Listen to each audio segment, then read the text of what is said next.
Welcome, I am Daniel Terhune from Real Estate Advantage. Always remember, have a plan, go with Dan. Here is an affordable home in Frewsburg that will have all new major items at closing. There is a brand new forced air furnace being installed.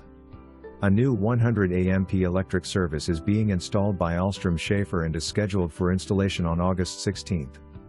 There will be a new septic system installed before closing as well. This 4-bedroom home has hardwood floors all throughout the first floor. There is wall-to-wall carpet in the 2 upstairs bedrooms. The dining room has built-in corner cupboards and a sliding glass door to the back patio. The kitchen comes with all the appliances.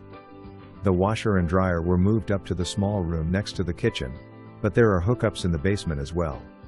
If you move them back to the basement,